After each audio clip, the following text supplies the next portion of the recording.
بسم الله الرحمن الرحيم سيقول السفهاء من الناس ما ولاهم عن قبلتهم التي كانوا عليها قل لله المشرق والمغرب يهدي من يشاء إلى صراط مستقيم وكذلك جعلناكم أمة وسطا لتكونوا شهداء على الناس ويكون الرسول عليكم شهيدا وما جعلنا القبلة التي كنت عليها إلا لنعلم من يتبع الرسول ممن ينقلب على عقبيه وإن كانت لكبيرة إلا على الذين هدى الله وما كان الله ليضيع إيمانكم إن الله بالناس لرءوف رحيم قد نرى تقلب وجهك في السماء فلنولينك قبلة ترضاها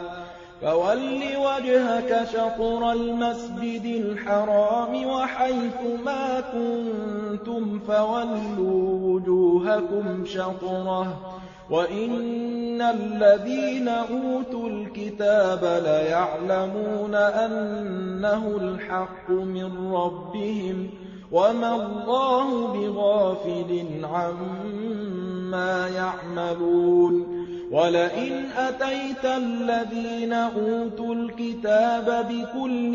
آية ما تبعوا قبلتك وما أنت بتابع قبلتهم وما بعضهم بتابع قبلة بعض ولئن اتبعت أهواءهم من بعد ما جاءك من العلم إنك إذا لمن الظالمين الذين آتيناهم الكتاب يعرفونه كما يعرفون أبناءهم وإن فريقا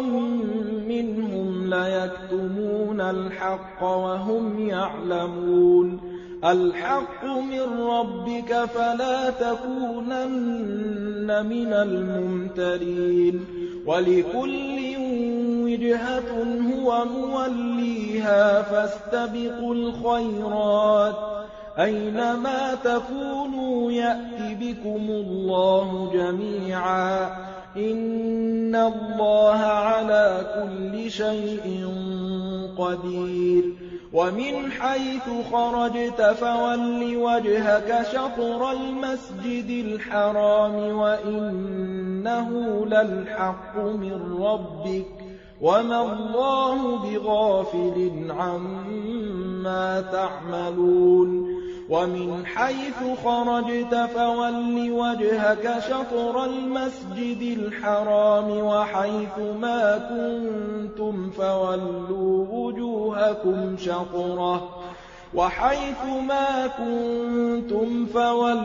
وجوهكم شطره لئلا يكون للناس عليكم حجة إلا الذين ظلموا منهم فلا تخشوهم واخشوني ولأتم نعمتي عليكم ولعلكم تهتدون كما أرسلنا فيكم رسولا منكم يتلو عليكم آياتنا ويزكيكم ويعلمكم الكتاب والحكمة ويعلمكم ما لم تكونوا تعلمون فاذكروني أذكركم واشكروا لي ولا تكفرون يَا أَيُّهَا الَّذِينَ آمَنُوا اسْتَعِينُوا بِالصَّبْرِ وَالصَّلَاةِ ۚ إِنَّ اللَّهَ مَعَ الصَّابِرِينَ وَلَا تَقُولُوا لِمَن يُقْتَلُ فِي سَبِيلِ اللَّهِ أَمْوَاتٌ ۚ بَلْ أَحْيَاءٌ وَلَٰكِن لَّا تَشْعُرُونَ وَلَنَبْلُوَنَّكُم بِشَيْءٍ مِّنَ الْخَوْفِ وَالْجُوعِ وَنَقْصٍ مِّنَ الْأَمْوَالِ وَالْأَنفُسِ وَالثَّمَرَاتِ ۗ وَبَشِّرِ الصَّابِرِينَ الَّذِينَ إِذَا أَصَابَتْهُم مُّصِيبَةٌ قَالُوا إِنَّا لِلَّهِ وَإِنَّا إِلَيْهِ راجعون أُولَٰئِكَ عَلَيْهِمْ صَلَوَاتٌ مِّن رَّبِّهِمْ وَرَحْمَةٌ ۖ وَأُولَٰئِكَ هُمُ الْمُهْتَدُونَ إِنَّ الصَّفَا وَالْمَرْوَةَ مِن شَعَائِرِ اللَّهِ ۖ فَمَنْ حَجَّ الْبَيْتَ أَوِ اعْتَمَرَ فَلَا جُنَاحَ عَلَيْهِ أَن يَطَّوَّفَ بِهِمَا ۚ وَمَن تَطَوَّعَ خَيْرًا فَإِنَّ اللَّهَ شَاكِرٌ عَلِيمٌ إِنَّ الَّذِينَ يَكْتُمُونَ مَا أَنزَلْنَا مِنَ الْبَيِّنَاتِ وَالْهُدَىٰ مِن بَعْدِ مَا بَيَّنَّاهُ لِلنَّاسِ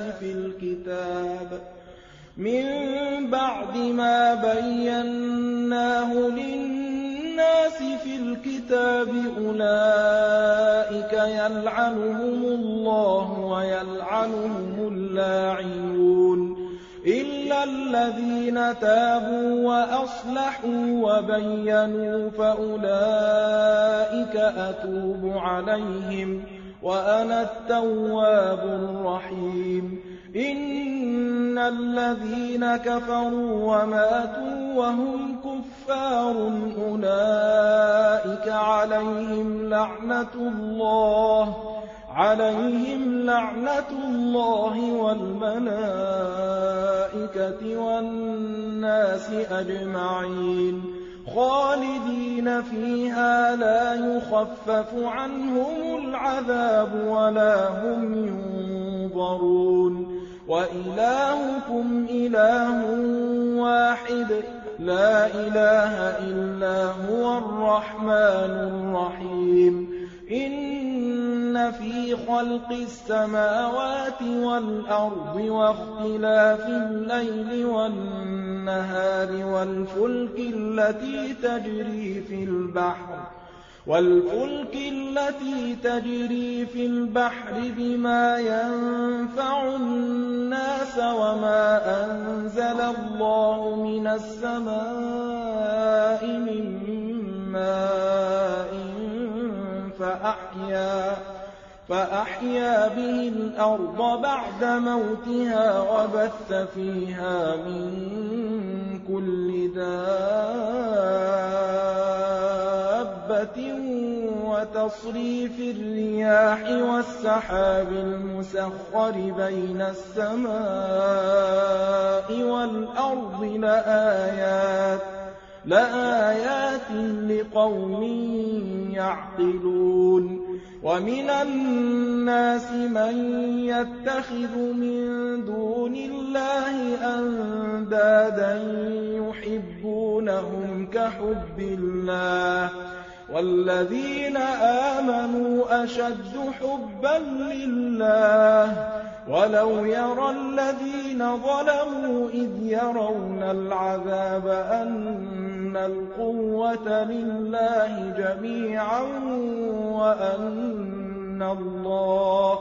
وَأَنَّ اللَّهَ شَدِيدُ الْعَذَابِ إِذْ تَبَرَّأَ الَّذِينَ اتُّبِعُوا مِنَ الَّذِينَ اتَّبَعُوا وَرَأَوُا الْعَذَابَ وَتَقَطَّعَتْ بِهِمُ الْأَسْبَابُ وقال الذين اتبعوا لو أن لنا كرة فنتبرأ منهم كما تبرؤوا منا كذلك يريهم الله أعمالهم حسرات عليهم وما هم بخارجين من النار يا أيها الناس كلوا مما في الأرض حلالا طيبا ولا تتبعوا خطوات الشيطان إنه لكم عدو مبين إنما يأمركم بالسوء والفحشاء وأن تقولوا على الله ما لا تعلمون وإذا قيل لهم اتبعوا ما أنزل الله قالوا بل نتبع ما ألفينا عليه آباءنا أولو كان آباؤهم لا يعقلون شيئا ولا يهتدون ومثل الذين كفروا كمثل الذي ينعق بما لا يسمع إلا دعاء ونداء صم بكم عمي فهم لا يعقلون يا أيها الذين آمنوا كلوا من طيبات ما رزقناكم واشكروا لله إن كنتم إياه تعبدون إنما حرم عليكم الميتة والدم ولحم الخنزير وما أهل به لغير الله فمن اضطر غير باغ ولا عاد فلا إثم عليه إن الله غفور رحيم إن الذين يكتمون ما أنزل الله من الكتاب ويشترون به ثمنا قليلا أولئك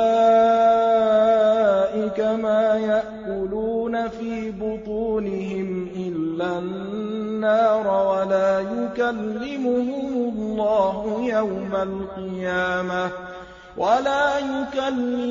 الله يوم القيامة ولا يزكيهم ولهم عذاب أليم أولئك الذين اشتروا الضلالة بالهدى والعذاب بالمغفرة فما أصبرهم على النار ذلك بأن الله نزل الكتاب بالحق وإن الذين اختلفوا في الكتاب لفي شقاق بعيد ليس البر أن تولوا وجوهكم قبل المشرق والمغرب ولكن البر من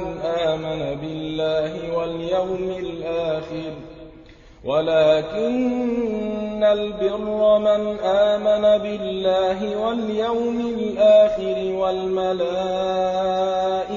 والكتاب والنبيين وآتى المال على حبه ذوي القربى واليتامى والمساكين وابن السبيل والسائلين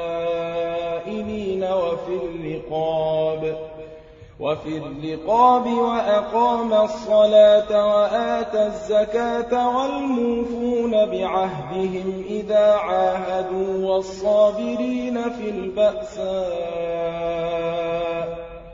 والصابرين في البأساء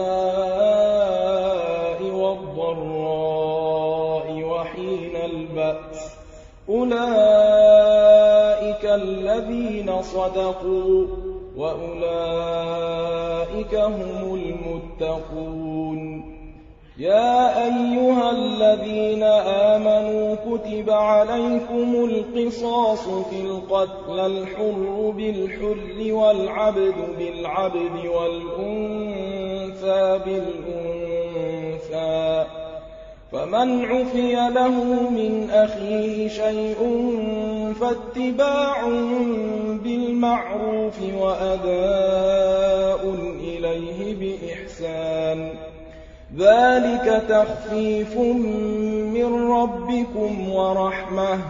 فمن اعتدى بعد ذلك فله عذاب أليم. ولكم في القصاص حياة يا أولي الألباب لعلكم تتقون. كتب عليكم إذا حضر أحدكم الموت إن ترك خيرا الوصية للوالدين والأقربين بالمعروف حقا على المتقين. فمن بدله بعدما سمعه فإنما إثمه على الذين يبدلونه إن الله سميع عليم. فمن خاف من موص جنفا أو إثما فأصلح بينهم فلا إثم عليه إن الله غفور رحيم. يا أيها الذين آمنوا كتب عليكم الصيام كما كتب على الذين من قبلكم لعلكم تتقون. أياما معدودات فمن كان منكم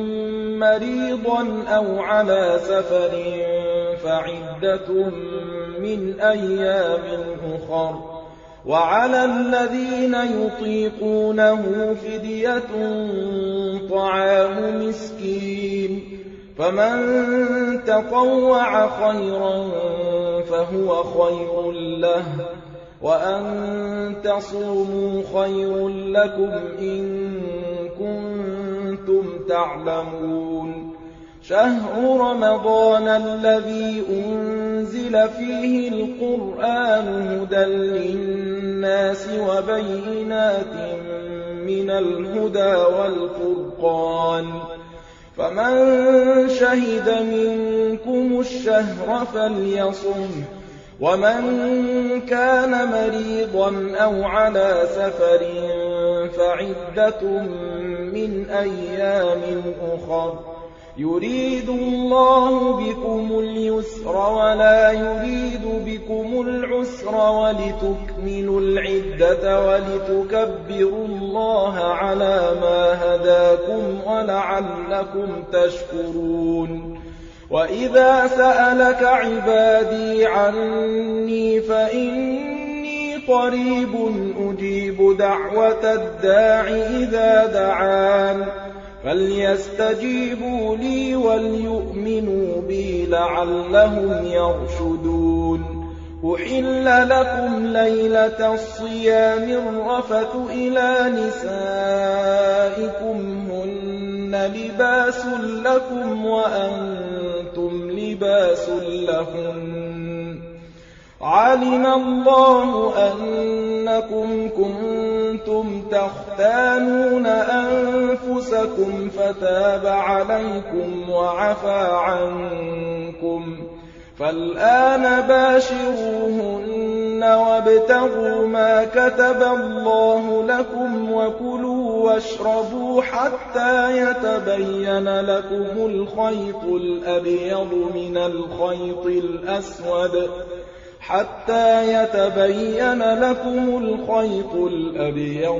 الخيط الأسود من الفجر ثم أتموا الصيام إلى الليل ولا تباشروهن وأنتم عاكفون في المساجد تلك حدود الله فلا تقربوها كذلك يبين الله آياته للناس لعلهم يتقون ولا تأكلوا أموالكم بينكم بالباطل وتدلوا بها إلى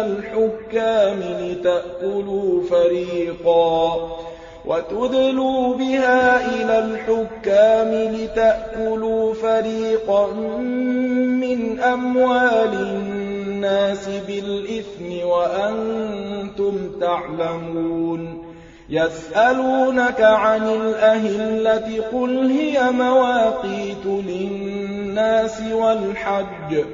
وليس البر بأن تأتوا البيوت من ظهورها ولكن البر من اتقى وأتوا البيوت من أبوابها واتقوا الله لعلكم تفلحون وقاتلوا في سبيل الله الذين يقاتلونكم ولا تعتدوا إن الله لا يحب المعتدين واقتلوهم حيث ثقفتموهم وأخرجوهم من حيث أخرجوكم والفتنة أشد من القتل ولا تقاتلوهم عند المسجد الحرام حتى يقاتلوكم فيه فإن قاتلوكم فاقتلوهم كذلك جزاء الكافرين فإن انتهوا فإن الله غفور رحيم وقاتلوهم حتى لا تكون فتنة ويكون الدين لله فإن انتهوا فلا عدوان إلا على الظالمين الشهر الحرام بالشهر الحرام والحرمات قصاص فمن اعتدى عليكم فاعتدوا عليه بمثل ما اعتدى عليكم واتقوا الله واعلموا أن الله مع المتقين وأنفقوا في سبيل الله ولا تلقوا بأيديكم إلى التهلكة وأحسنوا إن الله يحب المحسنين وأتموا الحج والعمرة لله فإن أحصرتم فما استيسر من الهدي ولا تحلقوا رؤوسكم حتى يبلغ الهدي محله فمن كان منكم مريضا أو به أذى من رأسه ففدية من صيام أو صدقة أو نسك فإذا أمنتم فمن تمتع بالعمرة إلى الحج فما استيسر من الهدي فمن لم يجد فصيام 3 أيام في الحج و7 إذا رجعتم تلك 10 كاملة ذلك لمن لم يكن أهله حاضر المسجد الحرام واتقوا الله واعلموا أن الله شديد العقاب الحج أشهر معلومات فمن فرض فيهن الحج فلا رفث ولا فسوق ولا جدال في الحج وما تفعلوا من خير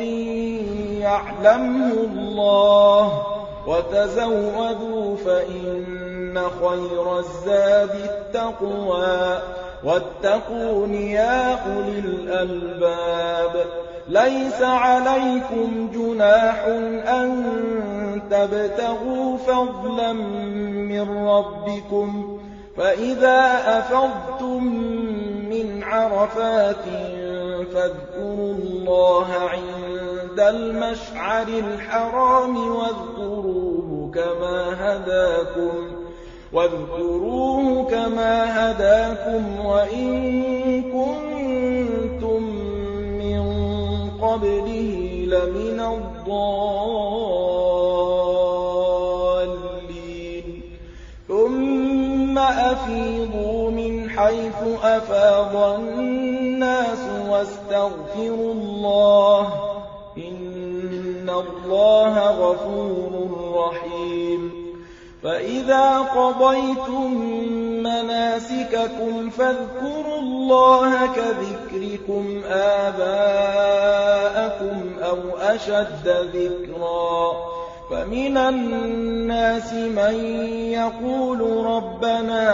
آتنا في الدنيا وما له في الآخرة من خلاق، ومنهم من يقول ربنا آتنا في الدنيا حسنة وفي الآخرة حسنة وقنا عذاب النار. أولئك لهم نصيب مما كسبوا والله سريع الحساب. واذكروا الله في أيام معدودات، فمن تعجل في يومين فلا إثم عليه ومن تأخر فلا إثم عليه لمن اتقى. واتقوا الله واعلموا أنكم إليه تحشرون.